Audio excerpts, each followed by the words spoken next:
الحمدللہ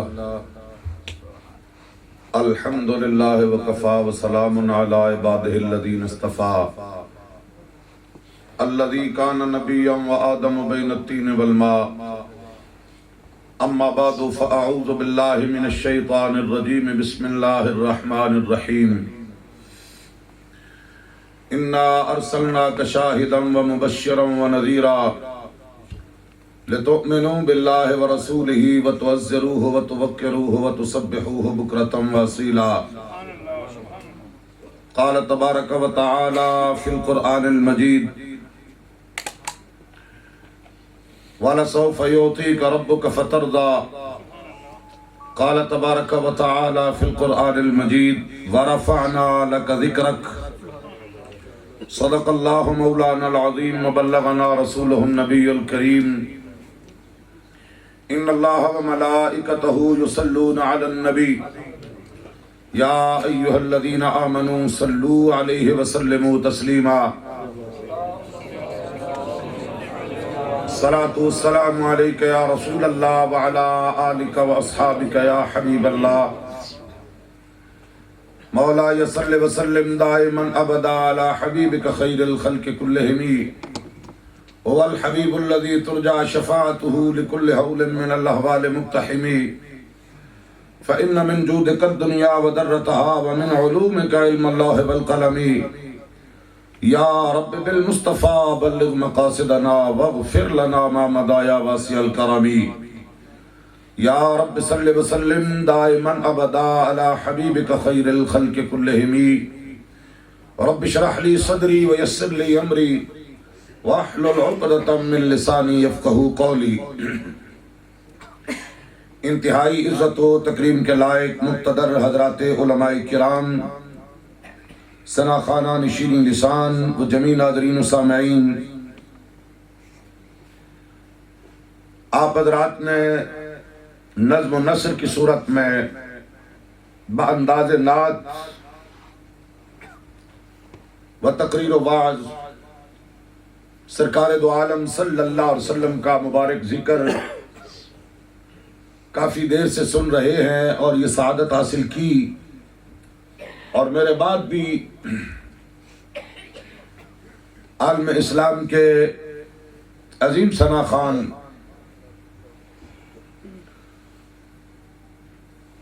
میں نے ابھی جب یوسف بھائی آئے تو انہیں دیکھا تو پہلی مرتبہ لاہور حضور داتا صاحب رحمۃ اللہ تعالی علیہ کے مزار شریف پر مجھے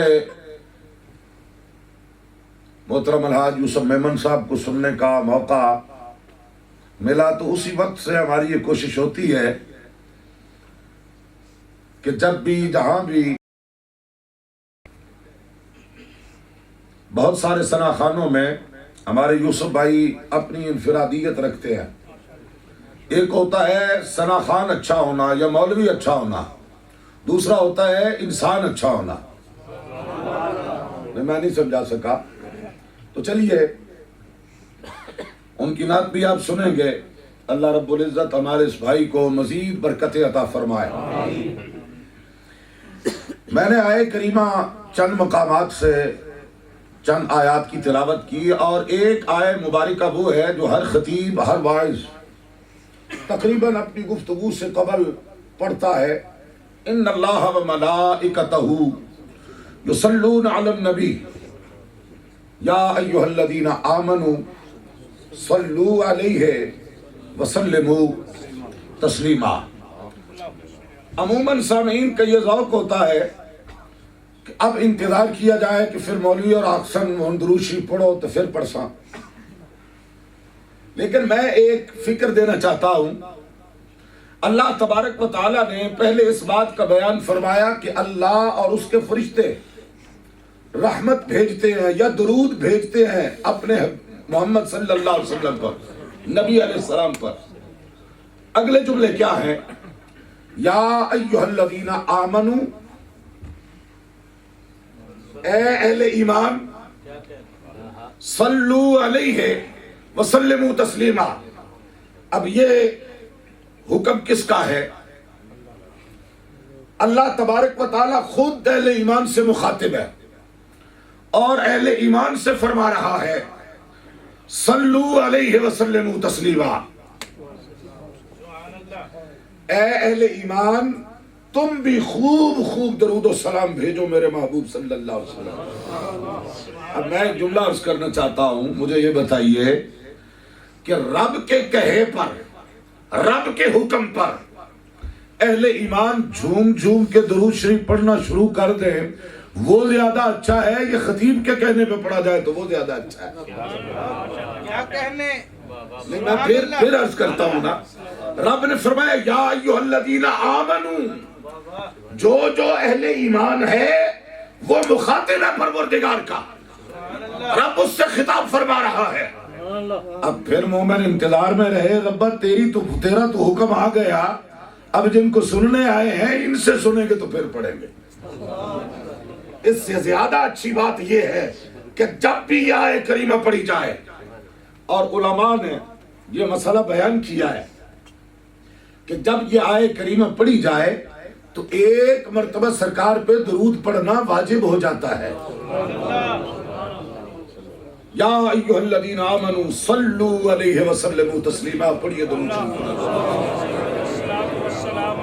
الصلاۃ والسلام علیک یا رسول اللہ وعلی آلک واصحابک یا حبیب اللہ، الصلاۃ والسلام علیک یا رسول اللہ وعلی آلک واصحابک یا رحمۃ للعالمین، الصلاۃ والسلام علیک یا رسول اللہ وعلی آلک واصحابک یا خاتم النبیین۔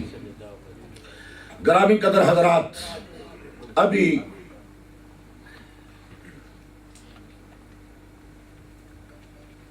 کچھ دیر قبل پیر صاحب محترم نے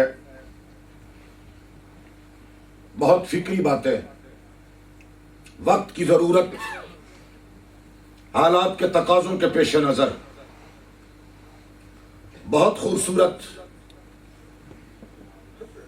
اور بہت فکر انگیز وقت کی ضرورت اور وقت کی آواز اس کی طرف حضرات کو متوجہ کیا، اور اس سے قبل نوجوان فاضل، نوجوان سکالر، بڑی خوبصورت گفتگو انگلش میں۔ ظاہر ہے ہم جو پاکستان سے کبھی کبھار آتے ہیں تو جتنا فاصلہ برطانیہ اور پاکستان کا ہے ہمارے درمیان انگلش کا بھی اتنا فاصلہ ہی ہوتا ہے تقریباً، لیکن اس کے باوجود جب بات سرکار کی ہو رہی ہو، ذکر آقا کا ہو، اور پھر سرکار کے فرمودات پڑھے جا رہے ہوں، اور پھر مزے کی بات یہ ہے امام اہل سنت نے کہا ذکر پھیکے ہیں جب تک نہ مذکور ہو وہ نمکی حسن والا ہمارا نبی۔ بات کی سمجھ آئے نہ آئے، جب سرکار کا ذکر ہوتا ہے تو سینے کشادہ ہو جاتے ہیں، ایمان تازہ ہوتے ہیں، سینے ٹھنڈے ہوتے ہیں، سمجھ نبی آ رہی ہو۔ جب سرکار کا ذکر ہوتا ہے تو اللہ کی رحمتوں کا نزول ہوتا ہے۔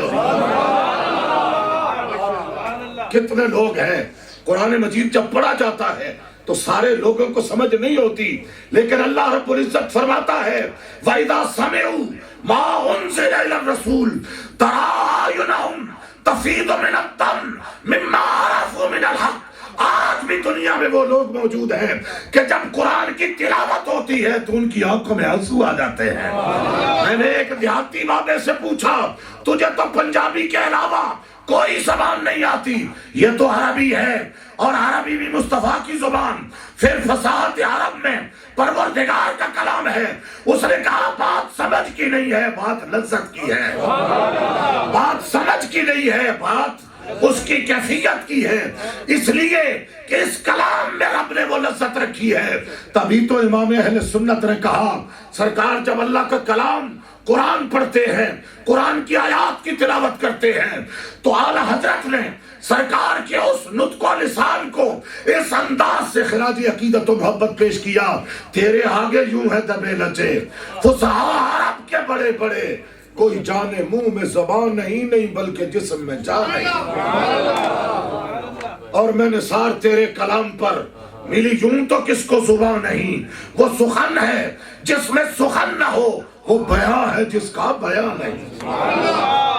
فرمایا اے محبوب صلی اللہ علیہ وسلم ہم نے تجھے شاہد بنا کے بھیجا، خوشخبری سنانے والا اور ڈر سنانے والا بنا کے بھیجا، لِتُؤْمِنُوا بِاللَّهِ وَرَسُولِهِ، تاکہ تم ایمان لاؤ، اے لوگو تم ایمان لاؤ اللہ پر اور اس کے رسول پر، وَتُعَزِّرُوا وَتُوَقِّرُوا وَتُسَبِّحُوهُ بُكْرَةً وَأَصِيلًا۔ یہ جو سبحان اللہ کی بات ہے نا، اس کے ڈیمانڈ کرنا، جس طرح ہمارے نوجوان فاضل علامہ ابن علامہ صاحبزادہ حسنین صدیقی بہت خوبصورت انداز میں اور تقریباً بہت ساری زبانوں میں بھی، اور تھوڑا سا وہ ترنم سور بھی انہوں نے لگائی، ماشاءاللہ اس میں بھی ٹھیک ہے۔ تو نعت خواں حضرات ابھی راجہ شہباز نے بہت خوبصورت پڑھا، اس سے قبل بھی حضرات نے کوئی کمی نہیں چھوڑی اللہ کے فضل و احسان سے۔ لیکن میں ایک بات کہا کرتا ہوں، حضرت رومی کشمیر رحمت اللہ تعالی علیہ، چونکہ میں تو انہی کے زیر سایہ ہوں، آپ فرماتے ہیں بھی آپ دتا سو دودھ برابر۔ اگر خود کوئی چیز مل جائے نا، وہ پانی بھی ہو، بن مانگے ملے تو اس کو دودھ سمجھا جاتا ہے۔ آپ دتا سو دودھ برابر تے منگ لیا سو پانی۔ اب سبحان اللہ جیسی چیز بھی ڈیمانڈ کی جائے کہ سبحان اللہ کہو، تو سبحان اللہ کا مطلب یہ تو نہیں ہے نا کہ یوسف بھائی زندہ باد یا مولوی صاحب زندہ باد، اس کا معنی ہے اللہ تو پاک ہے۔ اور جب کوئی یہ ورد کرتا ہے، یہ وظیفہ کرتا ہے، پروردگار اسے بھی طہارت عطا فرما دیتا ہے۔ فضائل و برکات آپ نے سن رکھے، تو یہ ایک انداز ہے۔ ابھی انگلش سپیچ آپ نے سنی، ان کا اپنا ایک سٹائل، اپنا انداز تھا، اور یہ الگ ایک صورت ہے۔ ہم تو چونکہ وہ 7 سمندر پار سے آئے، اب وہاں کا اور یہاں کا ذوق اور فرق اتنا ہے، آپ تھوڑا پہلے آئے، ہم آپ کے تھوڑا بعد آئے، ذوق تو وہی ہے نا۔ اور آپ آئے، وہ ذوق تھا تو تبھی حضرات علماء اکرام اور ثنا خواں حضرات وہاں سے آتے ہیں، اور اگر وہ ذوق نہ ہوتا، اور یہ ذوق میں یہ اکثر کہا کرتا ہوں کہ پروردگار عالم نے فرمایا وَرَفَعْنَا لَكَ ذِكْرَكَ، حبیب ہم نے تیرے ذکر کو تیرے لیے بلند فرما دیا ہے۔ آج رک کے ایک جملہ عرض کرنا چاہتا ہوں، جتنی اچھی اقدار تھی انسانیت کے لیے گزشتہ زمانوں کی، وہ اکثر پامال ہو رہی ہیں۔ اعلیٰ اقدار، اعلیٰ روایات، اچھی اقدار، وہ آہستہ آہستہ دم توڑ رہی، پامال ہو رہی ہے، لیکن ذکر مصطفیٰ کم نہیں پہلے سے بڑھ رہا ہے۔ وجہ کیا؟ اپنے اسلاف سے ملنے والی اقدار کو باقی رکھنا، یہ ہماری ذمہ داری تھی، یہ ہمارا کام تھا۔ ہم تو اس سے وفا نہ کر سکے، ہم تو بزرگوں کی میراث اعلیٰ اوصاف کو برقرار رکھنے میں ناکام ہوئے، لیکن پروردگار عالم نے ذکر مصطفیٰ کو نہ کسی پیر کا مرہون منت کیا ہے، نہ کسی مولوی کے ذمہ لگایا ہے، نہ کسی نعت خان کے مرہون منت کیا ہے، بلکہ اس کو پروردگار نے خود ارشاد فرمایا وَرَفَعْنَا لَكَ ذِكْرَكَ، حبیب ہم نے تیرے ذکر کو تیرے لیے خود بلند فرما دیا، ہم نے خود بلند فرما دیا ہے۔ اور جہاں تک ذکر مصطفیٰ کی بات ہے، تو ذکر مصطفیٰ کی منزل پر کوئی آتا ہے تو یوں کہتا ہے ما مدحت محمدا بمقالتی ولکن مدحت مقالتی بمحمدی، تو کوئی یوں کہتا ہے 1000 بار بشویم دہن سے مجھ کو گلاب، روز نامے تو گفتن کمال بے ادبی است۔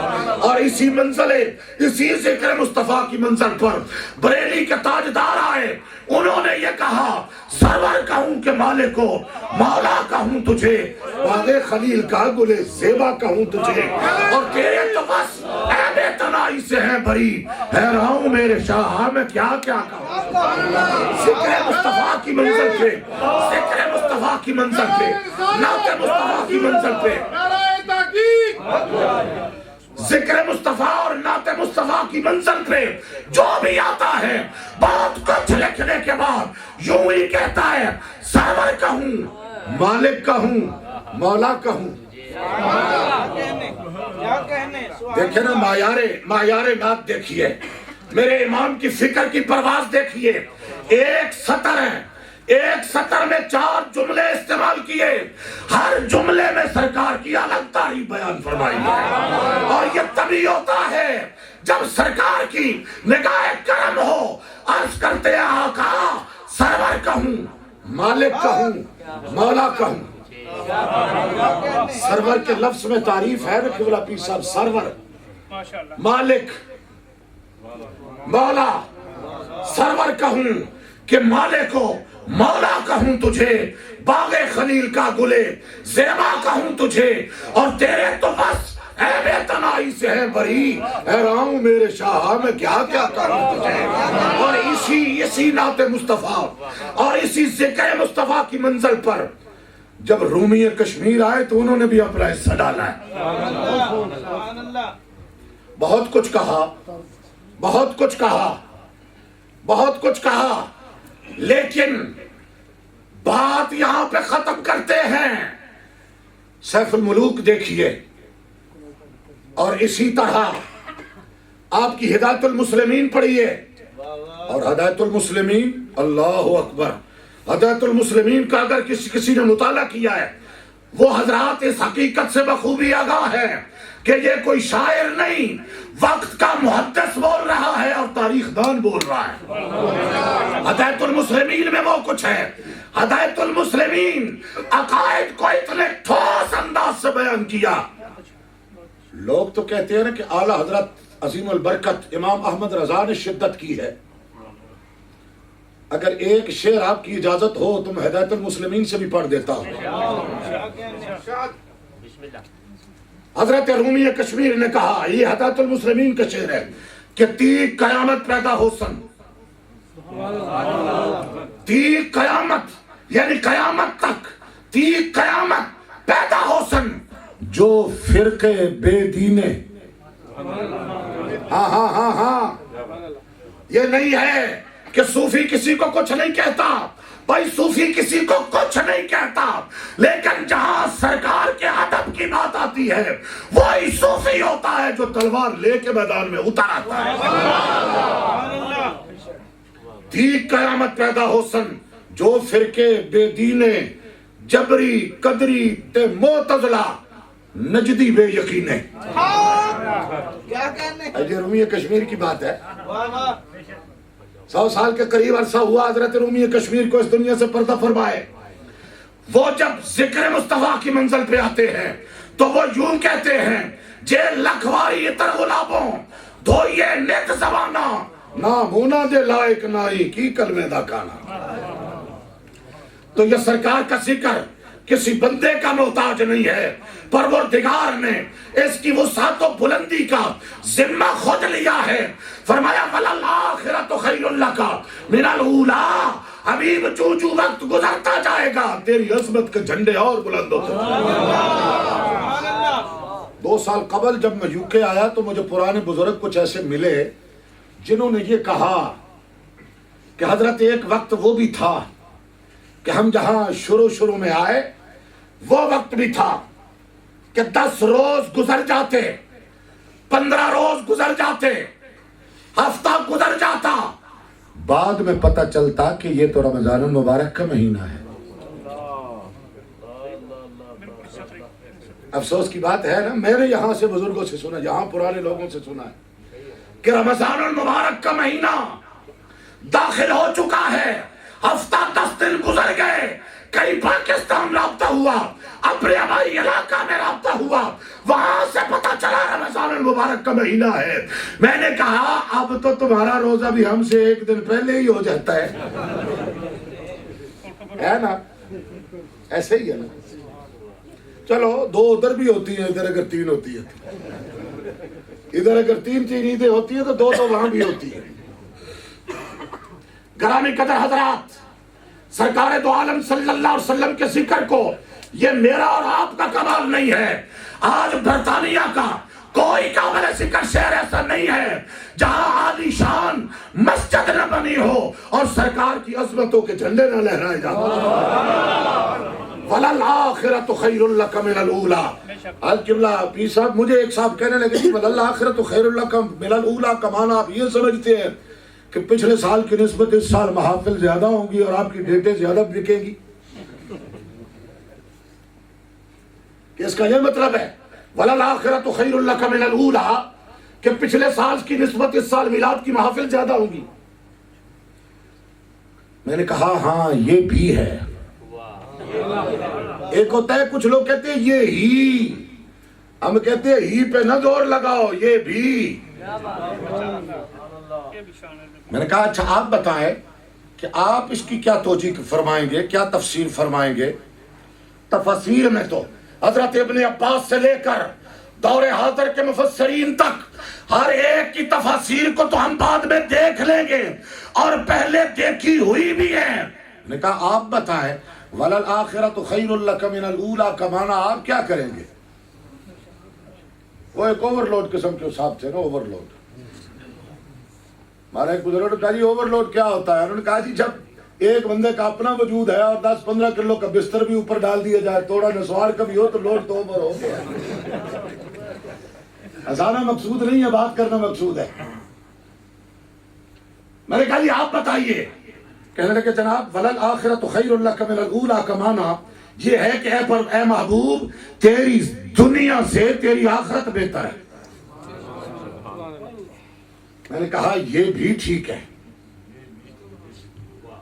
یہ بھی ٹھیک ہے، لیکن یہ ہی نہیں ہے، اس لیے کہ آج بھی پورے وثوق و اعتماد سے آپ حضرات کے سامنے ایک جملہ عرض کرنا چاہتا ہوں، علماء کی موجودگی میں اپنی ذمہ داری پہ مجھے بتائیے آپ کے اس علاقے کا، برطانیہ کا، اس فتنوں کا دور گئے گزرے زمانے کا ایک مسلمان قرآن و سنت کی تعلیمات کے مطابق زندگی گزارتا ہے، علماء سے پوچھو اس کی دنیا اچھی ہے یا آخرت؟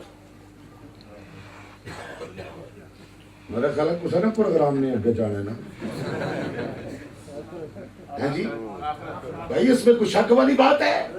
یہاں تو آپ کے بل جو ہیں وہی سر پہ بال نہیں آنے دیتے، روز گھر میں نیا لیٹر پڑا ہوتا ہے، اور وہاں تو جنت میں ابھی تیرے دل میں خواہش پیدا ہوگی کہ پروردگار جس پھل کی، جس چیز کی دل میں خواہش پیدا ہوگی پروردگار اپنی قدرت سے خود عطا فرمائے گا۔ اور جنت کا سب سے بڑا انعام، سب سے بڑی نعمت ہے کہ پروردگار اپنا دیدار عطا فرمائے گا۔ اِلَىٰ رَبِّهَا نَاظِرَةٌ وُجُوهٌ يَوْمَئِذٍ بَاسِرَةٌ۔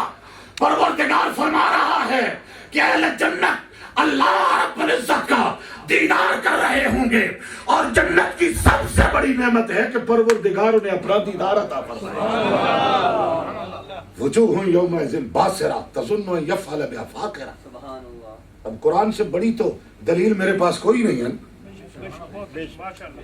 قرآن سے آگے تو کوئی دلیل ہے نہیں، اس لیے کہ دور جدید کے جتنے علوم و فنون ہیں جب وہ اپنے گھوڑے دوڑا دوڑا کے ایک تحقیق لاتے ہیں، پھر رد کر کے کہتے ہیں نہیں یہ نہیں وہ تھا، اور جب تھک جاتے ہیں تو پھر قرآن کو کھولا تو فرمایا 1500 سال قبل جو قرآن کی صورت میں سرکار نے فرمایا تھا وہی حق ہے۔ میں نے کہا اس لیے کہ تیری تحقیق تیرے علم کی بنیاد پہ ہے، اور سرکار نے جو کچھ کہا ہے وہ پروردگار کی عطا کی بنیاد پہ فرمایا۔ وَلَلْآخِرَةُ خَيْرٌ لَكَ مِنَ الْأُولَىٰ، تیری دنیا سے تیری آخرت بہتر۔ تو میں یہ عرض کرتا ہوں کہ آج بھی کوئی بندہ مسلمان قرآن و سنت کی تعلیمات کے مطابق زندگی گزارے، اپنے ایمان پہ ہاتھ رکھ کے بتائیے کہ آج کے اس دور کا مسلمان بھی اس کی دنیا سے آخرت تو اس کی بھی بہتر ہے۔ تو پھر سرکار کی انفرادیت اس میں کہاں سے آ گئی؟ سرکار کی انفرادیت کہاں؟ اور رہا مسئلہ سرکار کی آخرت کا، اللہ اکبر۔ خلاصہ اور نچوڑ عرض کرتا ہوں، فقط اتنا سبب ہے انعقاد بزم معاشر میں کہ ان کی شان محبوبی دکھائی جانے والی ہے، اور اعلی حضرت فرماتے ہیں عرش حق ہے، مسرت عرفات رسول اللہ کی دیکھنی ہے حشر میں عزت رسول اللہ، دیکھنی ہے حشر میں عزت رسول اللہ کی۔ وہ تو ہے ہی سرکار کی عزت کے اور سرکار کی عظمت کے اظہار کا دن ہے. آخرت سرکار ہی کے لیے ہے اور آخرت میں بھی میرے آقا کا سر سجدے میں ہوگا. پروردگار فرمائے گا ارفع راسک یا محمد صلی اللہ علیہ وسلم. حبیب عصر انور کو اٹھا، سل، مانگ، توتا، سوال کر، وشفا تو شفا، جس جس کی شفاعت کرے گا تیری شفاعت کو قبول فرمائے گا. عسى يبعثك ربك مقاما محمودا. سبحان اللہ سبحان اللہ. اب دیکھیں نا امتی ہو کے کہتے ہیں جی عسى، یہ سین تو قریب ہے کہ تیرا رب ایسے کر دے. کچھ لوگوں کا نظریہ یہ بھی ہوتا ہے، ہماری عوام بھی جو ہے نا وہ کہتے ہیں وہ پیس ٹی وی والے مولوی کے سامنے بندے بڑے بیٹھتے ہیں جی وہی کو ٹھیک ہوگا شاید. اس کے آگے بندے بڑے بیٹھتے ہیں. چند سال قبل وہ صاحب اپنی تحقیق دے رہے ہیں. تحقیق، میری تحقیق یہ ہے، پھر بعد میں جلدی کان پکڑ کے الٹے کان پکڑ کے رجوع کیا. جلدی میری تحقیق یہ ہے کہ یہ انسان بتدریج انسان بنا. پہلے یہ کیڑے مکوڑوں اشراط العرض کی صورت میں زمین پہ رہنے والا، اور انسان سے قبل کا جو اس کا درجہ اور سٹیج تھا وہ جنگلوں میں بندروں کی صورت میں رہتے، درختوں پر.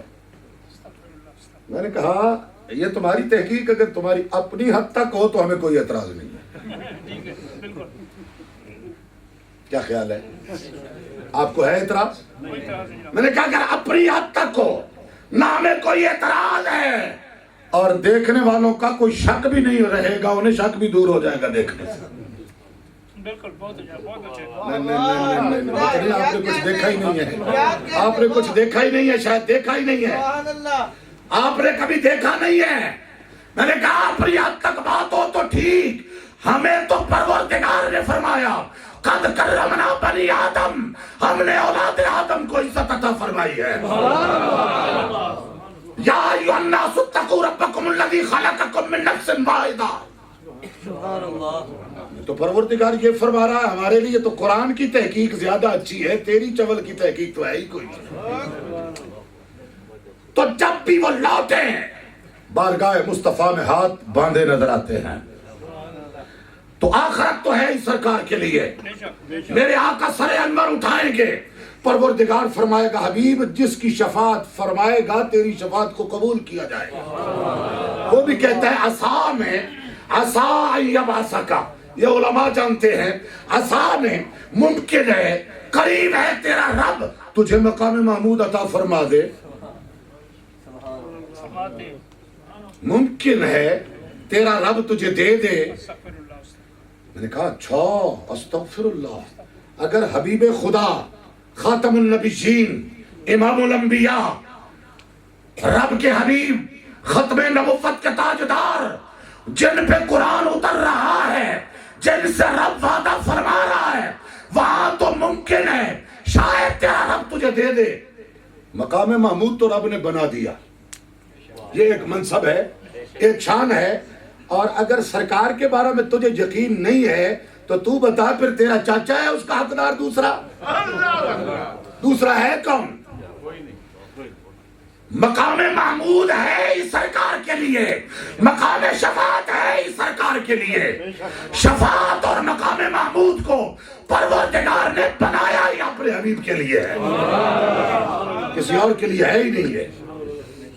مقام محمود، مقام شفاعت. ہاں شفاعت کے مختلف مدارج ہیں. نیک اعمال بھی شفاعت کریں گے، یہ علماء، یہ حفاظ، یہ بھی شفاعت، لیکن ان کی شفاعت محدود ہوگی. اور سرکار تو یہاں تک فرما گئے شفاعتی لأہل کبائر من امتی، میں اپنی امت کے ان لوگوں کی بھی شفاعت فرماؤں گا جنہوں نے کبیرہ گناہ کیا. اللہ اکبر. اب اس پہ کسی کو چھاتی تان نہیں لینی چاہیے کہ سرکار تو شفاعت کریں گے اور قبول بھی ہوگی تو لہذا پھر جو مرضی کرتے پھریں کیا ہے پھر. استغفر اللہ. یہ سوچ بندہ مومن کی نہیں ہونی چاہیے. مومن کی سوچ یہ ہوتی ہے کہ جب سرکار اتنے کرم نواز ہیں کہ رو رو کے مصطفیٰ نے دریا بہا دیے ہیں، اور اعلیٰ حضرت فرماتے ہیں مجدد دین و ملت کشتہ عشق رسول. اللہ اکبر. وسعتیں دی ہیں خدا نے دامن محبوب کو, وسعتیں دی ہیں خدا نے دامن محبوب کو. جرم کھلتے جائیں گے اور وہ چھپاتے جائیں گے. دل نکل جانے کی جا ہے, آہ کے ناخن سے وہ ہم سے پیاسوں کے لیے دریا بہاتے جائیں گے. اور اسی بیر میں اسی مقام پہ کہا خاک ہو جائے عدو جل کر مگر ہم تو رضا. خاک ہو جائے عدو. پیچھے منصب بیان کیا, سرکار کی عظمتیں بیان کی, سرکار کی شانیں اور رفتیں بیان فرمائی, اور ان بیانوں کو اس کے بعد پھر فرمایا ہم نے کیا کرنا ہے, ہم نے اپنے آقا کے لیے کیا کرنا ہے. خاک ہو جائے عدو جل کر مگر ہم تو رضا. دم میں جب تک دم ہے ذکر ان کا سناتے جائیں. حشر تو ہے ہی سرکار کے لیے, میدان محشر تو اللہ رب العزت نے حبیب کی عظمت کو دکھانے کے لیے رچایا. فرمایا لتؤمنوا باللہ ورسولہ وتعزروہ وتوقروہ. تعظیم و توقیر مصطفیٰ. لو جی, اللہ رب العزت نے قرآن میں احکام نازل فرمائے. احکام. نماز کا رب نے حکم دیا ہے, آپ کو پتا ہے, حکم دیا ہے, حکم, مشورہ نہیں دیا. مشورہ اور ہوتا ہے, حکم اور ہوتا ہے. مشورے اور حکم کو سمجھتے ہیں نا آپ. رب نے نماز کا حکم دیا ہے, پروردگار کا نماز کی ادائیگی کا حکم آیا.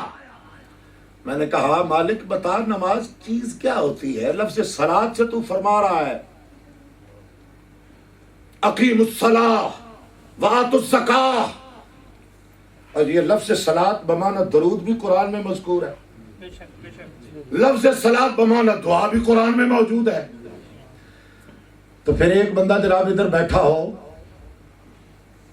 کوئی پاکستان سے نیا نیا آنے والا بیچارہ جس کو ابھی ڈرائیونگ بھی نہ آتی ہو, ابھی اسٹے بھی نہ ہوا ہو, ڈرائیونگ بھی نہیں آتی, مکان بھی نہیں ہے, اس کی تو نماز یہی ہوگی کہ یا اللہ یہ تینوں کام ہو جائے, اسٹے مل جائے, بڑے پاپڑ بیل کے یہاں پہنچا ہوں, بڑی مشکلات سے گزرا ہوں.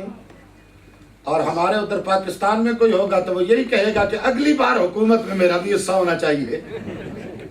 ہاں, اپنا اپنا سکوپ ہوتا ہے نا, اپنے اپنے ملکوں اور علاقوں میں سکوپ ہوتا ہے. وہاں سیاست کا کہ اقتدار کی کرسی مل جائے. لیکن وہ جو جنرل صاحب اب آئے ہیں نا, ہائے ہائے ہائے ہائے ہائے, کہہ دیتے رہے یار سبحان اللہ. جنرل جو آیا ہے, جرنیل ایسے ہی ہوتے ہیں. جب تک سرکار کے غلام باغیرت جرنیل رہے ہیں, اسلام کے جھنڈے پوری دنیا میں لہراتے رہے. اہل اسلام کی عزت اور وقار کا تحفظ کیا ہے. وہاں کا ہو تو وہ یہ کہے گا کہ بس خواہ نگران قسم کا ہی ہو, ادھارا قسم کا ہی ہو, چند روز اقتدار کی کرسی مل جائے. اور ادھر کا ہوگا تو وہ یہ کہے گا ایسے ہو جائے. میں نے کہا پروردگار تو بتا, تو نے جو صلاۃ کا حکم دیا ہے, نماز کا حکم دیا ہے, اور اگر آپ کی اجازت ہو تو یہاں تبلیغ و اشاعت تبلیغ دین کی غرض سے ایک بات عرض کر جاؤں. ویسے یو کے میں نے دیکھا ہے حضرت قبلہ, یہاں الحمدللہ نمازیوں کی تعداد ادھر کی نسبت ادھر زیادہ ہے, اور اچھے نمازی. میں نے کبھی غفلت میں کسی بندے کو نماز پڑھتے نہیں دیکھا. وہاں تو ہمارے نمازی ایسے بھی ہوتے ہیں, مسجد میں آئیں گے نہ دیکھیں گے کتنا ٹائم ہے, کوئی 1.5 منٹ ہے اس جماعت میں, کھڑک 4 سنتے 1.5 منٹ میں فارغ ہے. ہاں ہنسانے کے لیے ایسا ہے. سجدے میں ایسے جائیں گے جیسے مرغ دانا اٹھانے کے لیے چونچ مارتا ہے. وہ چونچ مارتا ہے زمین پہ دانا اٹھانے کے لیے. بھائی کیا کر رہے ہو, کیا کر رہے ہو بابا. لیکن یہاں میں نے آپ کو خوش کرنے کے لیے نہیں, آپ ایسے ہی خوش ہیں. یہاں الحمدللہ میں نے کسی نمازی کو غفلت میں نماز پڑھتے نہیں دیکھا. جہاں تک میرا مشاہدہ ہے مساجد میں بڑے تحمل کے ساتھ, اطمینان کے ساتھ اور سکون کے ساتھ نماز پڑھ رہے ہیں. پروردگار عالم نے نماز کا حکم دیا. میں نے کہا مالک نماز کیا ہوتی ہے؟ فرمایا حکم میرا ہے, طریقہ میرے محبوب کا ہے. حکم رب نے دیا, حکم رب نے دیا. اور اس کی حیت و صورت کو یہ سرکار دو عالم صلی اللہ علیہ وسلم نے مقرر فرمایا. حج کا حکم آیا نا، حج کا حکم، من حج البیت من استطاع الیہ سبیلا. ایک صحابی آگے بڑھے، یا رسول اللہ صلی اللہ علیہ وسلم سال میں ہر سال حج فرض ہے؟ سرکار نے چہرہ ادھر پھیر لیا، وہ بندہ ادھر سے لوٹا، پھر ادھر آ کے، یا رسول اللہ صلی اللہ علیہ وسلم ہر سال حج فرض ہے؟ سرکار نے پھر چہرہ ادھر پھیر لیا. ہائے ہائے ہائے، اللہ اکبر اللہ اکبر. عزیز علیہ ما عنتم حریص علیکم بالمؤمنین رؤوف الرحیم. یہ سرکار کی شان ہے. جب تیسری مرتبہ اس نے پھر سوال کیا، سرکار فرماتے ہو جتنی بات کہوں سن لیا کرو، کھریدا نہ کرو. اگر میں کہہ دوں حج ہر سال فرض ہے تو ہر سال ہی فرض ہو جائے گا اور تم مشقت میں پڑ جاؤ گے. اب میں علماء کا دامن تھام کے آپ کی کوٹ میں آپ کے سامنے یہ سوال کرتا ہوں کہ منشاء قدرت کیا ہے؟ زندگی میں ایک بار حج فرض ہے یا ہر سال فرض ہے؟ کہاں لکھا ہے؟ کہاں لکھا ہے کہ زندگی میں ایک بار حج فرض ہے؟ ہاں ہاں، بات تو یہی ہے نا، بات تو یہی ہے. رب نے حج کا حکم دیا، حبیبہ امت کو حج کا حکم دے. پروردگار کتنی بار فرمایا امت بھی تیری، مرضی بھی تیری. امت بھی تیری ہے، مرضی بھی تیری ہے. صحابی سوال کرتا ہے، آقا ہر سال؟ فرمایا اگر میں کہہ دوں تو ہر سال ہو جائے. کہا جو دن کو کہ دن ہے، کہا جو شب کو کہ دن ہے تو دن نکل آیا. کہا جو شب کو دن ہے تو دن نکل آیا. کہا جو دن کو کہ شب ہے تو رات ہو کے رہی. آقا تیرے منہ سے جو نکلی وہ بات ہو کے رہی.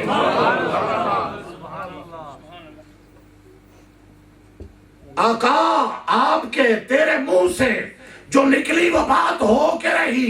معلوم ہوا رب کا حکم آتا ہے، اس کا طریقہ سرکار بیان فرماتے ہیں. نماز کی بات آئی تو رسول اللہ صلی اللہ علیہ وسلم نے فرمایا صلو کما رأیتمونی اصلی. نماز پڑھو. آقا کیسے؟ فرمایا جیسے مجھے پڑھتے ہوئے دیکھتے ہو. وقت کے دامن میں گنجائش نہیں ہے. میں قرآن و سنت کے دلائل سے اور قرآن و سنت کے دامن سے یہ بات پورے وثوق سے عرض کر رہا ہوں کہ آج جو اہل سنت احناف کا طریقہ ہے یہی اقرب علی سنت ہے. یہی سنت ہے سرکار دو عالم صلی اللہ علیہ وسلم، یہی طریقہ نماز کا. اور پھر سرکار نے فرمایا قیامت کے روز میں اپنے تمام امتیوں کو پہچان لوں گا، ہر امتی کو پہچان لوں گا. یار مشکل تو ہوگی نا. آپ کے اس علاقہ میں، اس خطہ میں، یہ گلاسگو اور اس کے قریب کے جتنے دیگر سٹیز وغیرہ ہیں، یہاں کے مسلمان سارے کے سارے صرف اہل اسلام یا ایشیا سے بر صغیر سے آنے والے مسلمان ایک ہی جگہ پہ جمع ہوں، کچھ لوگوں کو اس میں سے تلاش کرنا ہو، مشکل تو پیش آئے گی. موبائل کی کالیں تو وہاں ہوں گی نہیں نا کہ وہاں آپ موبائل سے کال ملائیں گے. علامہ حسین صدیقی کو کہیں گے کہ جناب میں ادھر ہوں، یہ دیکھو میرے ہاتھ میں بلیک سفید قسم کا یہ رومال ہے، اور اس طرف دیکھیں، بائیں دیکھیں، دائیں دیکھیں. وہ چاروں طرف نگاہ اٹھائیں گے بھئی کہاں ہے. اور وہ بھی میرا خیال ہے اگر میرے ہاتھ میں ہی ہوگا تو نظر آئے گا. ہاں کچھ بندوں کے تو ہاتھ بھی پھر نیچے رہ جاتے ہیں نا باقی لوگوں سے. ہاں ہاں تو وہاں ایسا تو ہے نہیں، موبائل تو چاہیں گے نہیں. سرکار آپ کیسے پہچان لیں گے؟ فرمایا میں علامت اور نشانی بتا رہا ہوں، وہ نشانی تم لے کے آؤ، پہچان میں لوں گا. آج ہم کہتے ہیں اب میری نگاہوں میں جچتا نہیں کوئی، جیسے میری سرکار ہے ویسا نہیں کوئی. یہ تو تیرے میرے جذبات ہیں، لیکن میری نگاہ میں کوئی آئے نہ آئے کوئی فرق نہیں پڑتا. ہماری نگاہ میں کوئی جچے نہ جچے اس سے کوئی فرق نہیں پڑتا. بیڑا تو تب پار ہوگا جب تو سرکار کی نگاہ میں آئے گا، جب امتی آقا کی نگاہ کرم میں آئے. بیڑا تب پار ہوگا ہماری نگاہ میں کوئی آئے نہ آئے کوئی فرق نہیں پڑ رہا. سرکار فرماتی ہے میری نگاہ میں وہ آئے گا میری نشانیاں جو لے کے آنے والا. آقا وہ نشانی کیا ہے؟ فرمایا غر المحجلین من آثار الوضوء. حضرت مولا کائنات حیدر کرار رضی اللہ تعالی عنہ آپ سے پوچھا گیا کہ کون سے عمل پیارے ہیں محبوب ہیں؟ فرمایا سردیوں کے موسم میں ٹھنڈے پانی سے وضو کرنا اور گرمیوں کے موسم کے روزے رکھنا بہت پسند ہے مجھے. اور آج امت پہ یہی دو چیزیں بہت بھاری ہوتی ہیں. کچھ لوگ تو کہتے ہیں یار نماز کا تو کوئی مسئلہ نہیں ہے 5 کے بجائے ہم 10 بھی پڑھ لیں لیکن یہ جو وضو کے لیے پٹ چپٹا کرنا پڑتا ہے نا اس کا بڑا مسئلہ ہوتا ہے. اور پھر یہاں آپ کے UK میں تو ویسے بھی باہر نکلے زیادہ پہنا ہوا جرابیں پہنی کوٹ پہنے بوٹ پہنے اور کیا. لیکن یہی وہ رنگ یہی وہ انداز ہے. سرکار نے اسی لیے فرمایا غر المحجلین من آثار الوضوء. قیامت کے روز تمہارے اعضائے وضو چمک چمک کے مجھے بتائیں گے آقا میں بھی آپ کا ہوں میں بھی آپ کا ہوں. جب تم وضو کرتے ہو اعضائے وضو دھوتے ہو نماز کی ادائیگی کے لیے تمہارے ہاتھ چمک رہے ہوں گے تمہارے چہرے چمک رہے ہوں گے تمہاری پیشانیاں چمک رہی ہوں گی. اور گل گلشن میرے علی حضرت شاہ نصیر الدین نے بڑی خوبصورت ترجمانی کی ہے. وہ فرماتے ہیں نور آنکھوں میں تو چہروں پہ اجالے ہوں گے. نور آنکھوں میں تو چہروں پہ اجالے ہوں گے مصطفیٰ والوں کے انداز نالے. اور منادی ایک ہی مرتبہ میدان معاشر میں اعلان کرے گا چمکتے چہروں والے جتنے ہیں کوثر پہ سرکار تمہارا انتظار. صلو کما رأیتمونی اصلی. الغرض جتنے رب کے احکام ہیں جتنے احکام ہیں ان تمام احکام کی حیت کو حیت قضائیہ کو صورت کو اس کی وہ کیا کہتے ہیں پریکٹیکل وہ نبی اکرم صلی اللہ علیہ وسلم نے دیا ہے. سرکار نے پریکٹیکل دیا ہے. میں نے کہا مالک جتنے احکام تیرے تھے پروردگار جتنے تیرے احکام تھے ان سب کی توجیحات تفصیلات پریکٹیکل حیت عمل کی صورت وہ تو سرکار نے بیان فرمائی ہے. اب تیرا حکم ہے وَتُعَزِّرُوا وَتُوَقِّرُوا. تیرا حکم ہے فَلْيَفْرَحُوا. راجہ شہباز پڑھ رہے تھے نا کہ فَلْيَفْرَحُوا کہہ کے رب نے خود خوشی کا حکم سنایا ہے. فَلْيَفْرَحُوا وَتُعَزِّرُوا وَتُوَقِّرُوا.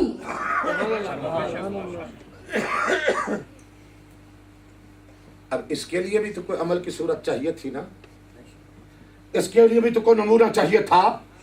ہندوستان کے علاقہ سے تو بعض مولویوں نے کتابیں لکھی یہاں تک لکھ دیا نبی بڑا بھائی ہم چھوٹے بھائی معاذ اللہ.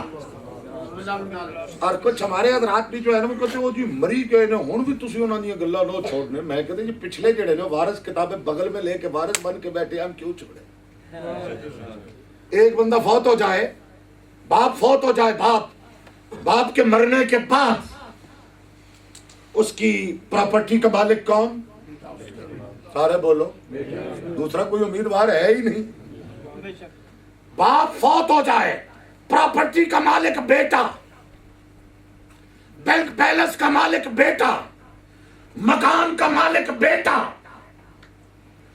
دکان کا مالک بیٹا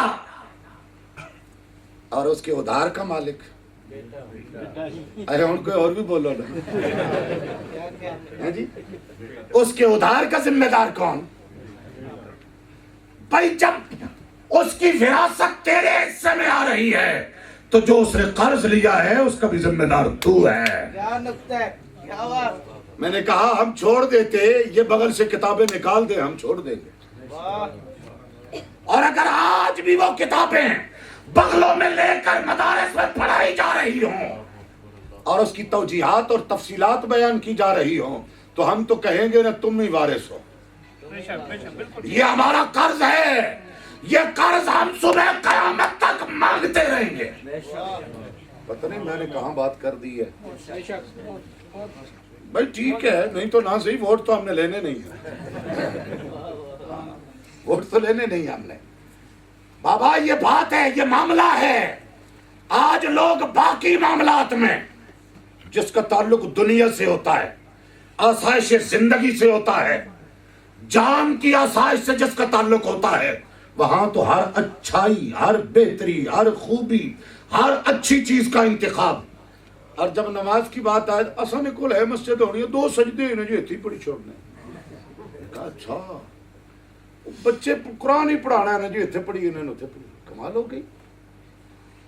دین کو، ایمان کو اتنا سستا بنا دیا، بھائی جان کو جہاں بھی رکھو، جتنی آسائش فراہم کرو، یہ رہنے والی نہیں ہے، جان نے جانا ہی جانا ہے، اور ایمان بچانے والی چیز ہے، اس کی فکر کر۔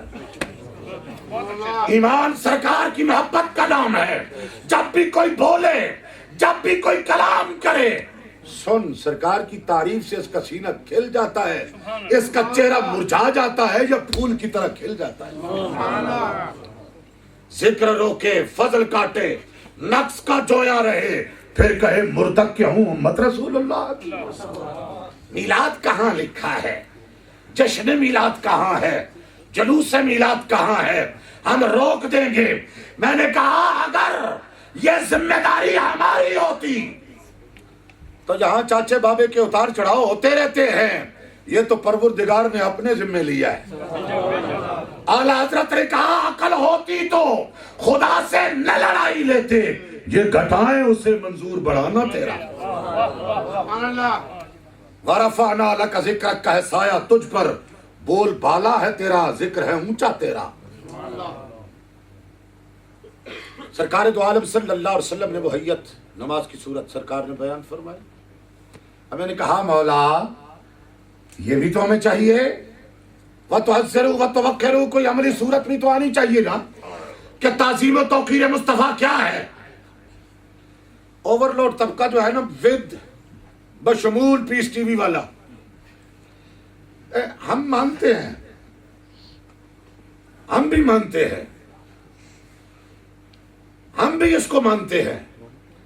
میں نے کہا ماننا اور ہوتا ہے، مجبور ہو کر جب کوئی جواب نہ بنے ہم اس کو تسلیم تو کرتے ہیں۔ میں کہا تسلیم تو کرتے ہو پر کبھی اظہار بھی کیا کر۔ لو میلاد شریف کے حوالے سے ایک جملہ عرض کرتا ہوں، ایک جملہ بالکل سادہ سا، بلا دلیل، اس میں کوئی دلیل نہیں، بلا دلیل ایک جملہ عرض کرنے لگا ہوں۔ ہم کہتے ہیں 12 ربیع الاول کو سرکار دو عالم صلی اللہ علیہ وسلم کی ولادت ہوئی، ہمیں بہت خوشی ہے، سرکار کی ولادت کی ہمیں خوشی ہے، آپ کو بھی ہے نا؟ جن جن کو ہے سارے بولیے۔ سرکار کے میلاد پہ ہم بڑے خوش ہیں، ہمیں بے پناہ خوشی ہے، اللہ نے سرکار کا میلاد، سرکار کو میلاد عطا کیا، اور آقا کے صدقے سے ہمیں قرآن ملا، ایمان ملا، رحمان ملا، قرآن ملا ان کے صدقے، رحمان ملا ان کے صدقے، ایمان ملا ان کے صدقے۔ وہ کیا ہے جو ہم نے پایا ہی نہیں؟ اللہ اکبر، قربان میں تیری بخشش پر مقصد بھی زباں پر آیا نہیں، بن مانگے دیا اور اتنا دیا دامن میں ہمارے سمایا۔ ہم بڑے خوش ہیں سرکار کے میلاد پہ۔ اب جس کو جھنڈیاں بھی ہضم نہیں ہوتی، محفل میلاد بھی ہضم نہیں ہوتی، یہ بینرز خوبصورت لگے یہ بھی ہضم نہیں ہوتے، میلاد کا لنگر بھی ہضم نہیں ہوتا۔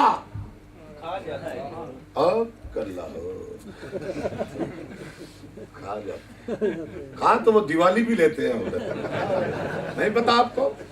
اب تو فیس بکوں کو سوشل میڈیا پہ دیکھے نا، ہر طرح کا مواد ملتا ہے، کہاں تو وہ بھی جاتے ہیں، اس لیے کہ جو اللہ اور اس کے رسول کا بندہ ہوتا ہے وہ قرآن و سنت کی تعلیمات کے مطابق چلتا ہے، اور جو پیٹ کا بندہ ہوتا ہے،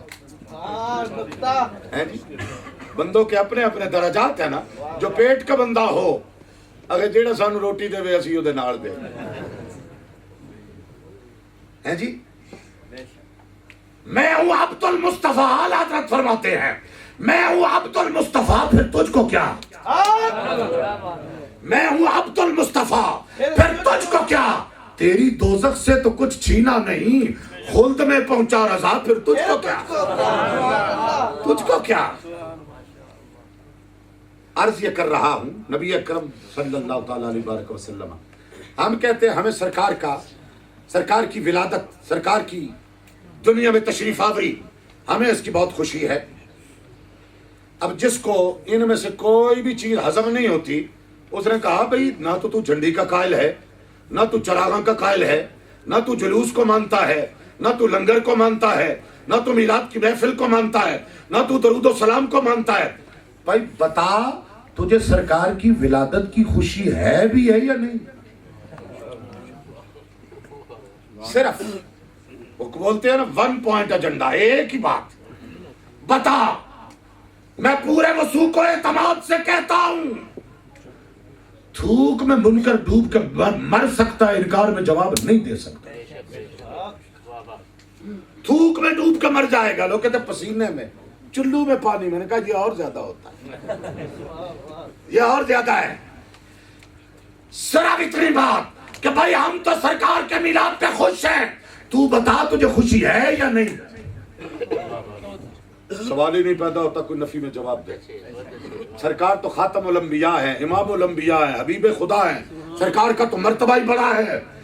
حضرت آدم علیہ السلام سے لے کر جناب عیسیٰ تک کسی ایک پیغمبر کے بارے میں بھی اگر کوئی بندہ یہ کہے مجھے فلان نبی کی ولادت کی خوشی نہیں ہے، میں فتویٰ نہیں دیتا، اپنے دل سے مفتی سے پوچھ، اپنے دل کا مفتی اس سے پوچھ۔ کسی کے باپ کو کوئی تشدد کر رہا ہو تو بیٹا مسئلہ پوچھنے تو نہیں جائے گا نا، مسئلہ پوچھنے بیٹا نہیں جائے گا کہ باپ پہ تشدد ہو رہا ہے، باپ کو مارا جا رہا ہے۔ اب مجھے شریعت اسلامیہ کے مطابق میرے لیے کیا حکم ہے، مجھے کیا کرنا چاہیے؟ حضرت مفتی صاحب قرآن و سنت کی روشنی میں وضاحت فرمائیے، کیسا ہو سکتا ہے؟ کیوں؟ کسی نے آپ کو فتویٰ پہلے سے دیا ہوا ہے؟ اس نے کہا مفتی کے فتوے مسائل میں ہوتے ہیں جہاں ایمان اور اعتقاد کی بات آئے، وہاں دل کا مفتی اگر زندہ ہو، دل حلاوت ایمان سے تڑپنے والا ہو تو وہ خود فیصلہ کر لیتا ہے، وہ خود فیصلہ کرتا ہے۔ اب ہمیں کسی اور مفتی کی ضرورت نہیں ہے۔ جس کو نبی کی ولادت میں بھی خوشی نہیں ہے، اس سے بڑا لعنتی اور ہو بھی کون سکتا ہے؟ بندہ دار اسلام سے خارج ہو جائے گا۔ آئیے گفتگو مکمل۔ وَتُعَزِّرُوا وَتُوَقِّرُوا، مالک لوگ کہتے ہیں بڑے بھائی کافی ہے۔ ہمارے محترم الحاج محمد صاحب ہیں، یہ ادھر ہمارے رفیق سفر الحاج پرویز اختر بچی صاحب تشریف فرما ہے، ساتھی ہمارے انتہائی محسن، عمر میں بھی مجھ سے تھوڑے بڑے ہوں گے۔ وہ اگر مجھے کہہ دیں کہ یہ بڑا بھائی ہے تو میری بے عزتی کی ہے، انہوں نے 2 سال بڑے ہوں مجھ سے اور کہیں مجھے کہ نہیں یہ بڑے بھائی ہے، تو کیا خیال ہے؟ کسی کو بڑا بھائی کہنا اس میں بے عزتی تو نہیں ہے نا؟ بولے نا یار، اللہ اکبر۔ حضرت عباس کا غالباً واقعہ میرے ذہن میں آ رہا ہے، پوچھا گیا آپ بتائیے سرکار بڑے ہیں یا آپ بڑے ہیں؟ ہائے ہائے ہائے ہائے، سرکار بڑے ہیں یا آپ بڑے ہیں؟ فرمایا عمر میں تو سال میرے زیادہ ہے پر بڑے سرکار ہی ہے۔ ہاں، یہ ہے انداز محبت، یہ صحابہ نے دیا ہے، یہ کوئی بریلی کف کی فکر نہیں ہے، یہ کوئی بھیڑے کی فکر نہیں ہے، یہ سیال اور گورڑے کی فکر نہیں ہے، یہ رومی کشمیر کی بھی فکر نہیں ہے، یہ قرآن و سنت کا خلاصہ ہے۔ ہماری فکر نہیں ہے، ہمیں سال تو میرے زیادہ ہے لیکن بڑے سرکاری ہے۔ سب سے اولا و اعلیٰ ہمارا نبی، سب سے بالا و اعلیٰ ہمارا نبی، سارے اونچوں سے اونچا سمجھیے جسے ہے، اس اونچے سے اونچا ہمارا نبی۔ میں نے کہا پروردگار پھر وَتُعَزِّرُوا وَتُوَقِّرُوا، فرمایا جو میرے احکام تھے ان کی صورت، ان کی حیت، ان کا پریکٹیکل بتایا میرے مصطفیٰ نے، میرے محبوب نے۔ اب رہا مسئلہ تعظیم مصطفیٰ کا، تو اس کا اگر تمہیں کوئی نمونہ چاہیے، کوئی آئیڈیل چاہیے، تو اس کے لیے ہم نے ابو بکر کو، جناب عمر کو، عثمان و علی کو، طلحہ و زبیر کو، سعد و سعید کو، ہم نے مصطفیٰ کے غلاموں کو تمہارے لیے آئیڈیل قرار دیا ہے۔ دیکھو اگر تعظیم مصطفیٰ، توقیر مصطفیٰ کو جاننا چاہتے ہو، کوئی پریکٹیکل بھی ملے تو ابو بکر کے دروازے پہ جاؤ، وہ تمہیں بتائے گا۔ حیدر کرار کے دروازے پہ جاؤ، وہ تمہیں بتائے گا۔ اب بات تو ہو گئی ہے، میں 3 سے 4 منٹ میں گفتگو سمیٹ رہا ہوں۔ غار ثور کا بھی ایک واقعہ ہے، غار ثور اور حیدر کرار کی نماز عصر کا بھی ایک واقعہ ہے۔ یہ واقعات تو آپ نے سن رکھے، میں ان کو ریپیٹ نہیں کرنا چاہتا۔ میں ایک اور تناظر میں آپ کی ضیافت طبع کے لیے ایک اور رنگ میں یہ بات عرض کرنا چاہتا ہوں۔ ایمان تازہ ہوگا۔ اسلام کی دعوت 2 چیزوں پہ مشتمل، ایک حقوق اللہ اور دوسرے سارے بولیے حقوق العباد، عبادات اور معاملات، اللہ کے حقوق، اللہ کی مخلوق کے حقوق۔ اللہ کے حقوق میں سب سے بڑا اور سب سے اوپر کیا ہے؟ بولیے نماز۔ حقوق اللہ، چونکہ حقوق اللہ اور حقوق العباد یہ مسلمان کے لیے ہے نا۔ کلمہ تو بنیاد ہے، جب تک کلمہ ہی نہیں ہے تو کلمہ جس نے نہیں پڑھا اس کو پہلے کلمے کی دعوت دیں گے نا۔ ایسے تو نہیں ہوگا کہ لالا جی چلو نماز پڑھو، ہے جی؟ لالا سمجھتے ہیں نا آپ، وہ ادھر ہوتے ہیں ہمارے پڑوس میں جو زیادہ، ادھر ماشاءاللہ سبھی ہیں۔ اس سے پہلے اسلام کے حرم میں جب آ جائیں گے، حقوق اللہ میں سب سے اوپر نماز، حقوق العباد میں سب سے اوپر اپنی جان۔ اب بات تو ویسے ہو ہی گئی ہے، اپنا اپنا ذوق سماعت ہوتا ہے نا۔ نمازوں میں سب سے اہمیت والی نماز نماز عصر ہے۔ حقوق اللہ میں سب سے اوپر نماز ہے، نمازوں میں سب سے اوپر عصر کی نماز ہے، اور عصر کی نماز کے بعد حدیث شریف میں سونے کی ممانعت بھی ہے۔ میں نے کہا یا رسول اللہ صلی اللہ علیہ وسلم، آپ نے نماز پڑھ لی، حیدر کرار نے نہیں پڑھی۔ علی حیدر کرار جس کے سجدوں کے تذکرے قرآن کرے، تراہم رکعن سجدا، جس کی سجدوں کی عظمت کو قرآن بیان فرما رہا ہے، فرمایا علی پڑھتا تو جماعت ہی کے ساتھ سرکار ہی کی ابتدا میں تھا۔ آج پروردگار وتوزروا وتوقروا کی تفسیر خود محبوب کے صحابہ سے کروا۔ اب کوئی اسے کہے کہ یہ حسن اتفاق تھا کہ اتفاقاً حیدر کرار کی گود ہے، اتفاقاً عصر کی نماز ہے، اتفاقاً حیدر کرار نے نہیں پڑھی، اتفاقاً سرکار نے پڑھ لی ہے۔ میں نے کہا یہ اگر تو یہ کہے کہ اتفاقاً یہ سارا کچھ ہوا ہے، اور اگر میں یہ کہوں کہ یہ اتفاق نہیں، یہ حسن اتفاق نہیں بلکہ پروردگار کا حسن انتخاب ہے، رب نے انتخاب کیا کہ علی نماز عصر کی ہو، گود تیری ہو۔ کیوں؟ میں عصر کی نماز بڑا اونچا فرض ہے اور گود علی تیری، میں اس لیے کہ تو شہر علم کا دروازہ ہے نا، تو فقیہ ہے، مجتہد ہے، تجھے پتا ہے اس وقت مسئلہ کیا۔ ادھر حضرت علی المرتضیٰ نے رب کے حقوق میں سے سب سے بڑا حق نماز کو قربان کیا۔ غار ثور میں سیدنا صدیق اکبر رضی اللہ تعالیٰ عنہ نے سب سے بڑا حق حقوق العباد کا، حقوق العباد کا سب سے بڑا حق ہے سیدنا صدیق اکبر نے اپنی جان کی بازی لگانے کا تیار کیا۔ لو دونوں چوٹی کے ہیں، لو جان میری بھی عزیز ہے، قبلہ پیر صاحب کی عزیز ہے، آپ سب کی عزیز ہے، لیکن افضل البشر بعد الانبیاء کا تاج تو ابو بکر کے سر ہے۔ انبیاء کے بعد عزیز ترین جان صدیق اکبر کی ہے، وہ جان کی بازی لگاتے ہیں، یہ نماز کو پیش کر رہے ہیں۔ فرمایا وَتُعَزَّرُوا وَتُوَقَّرُوا سے ابو بکر و علی تو یہ سمجھے کہ سرکار کی نیند پر، سرکار کے آرام پر، سرکار کی نیند پر نماز عصر کو قربان کیا، سرکار کی نیند پر اپنی جان کو قربان کرنے کا تہیہ کر لیا۔ لو بریلی کے تاجدار کی بارگاہ میں سلام عقیدت پیش کرتے ہوئے گفتگو کو مکمل کروں کہ مولا علی نے واری تیری نیند پر نماز، وہ بھی اثر جو سب سے اعلیٰ خطر کی ہے، صدیق بلکہ غار میں جان ان پہ دے چکے، اور حفظ جان تو جانے فروز غرر کی ہے۔ ہاں ہاں تو نے انہیں جان دی، انہیں پھیر دی نماز.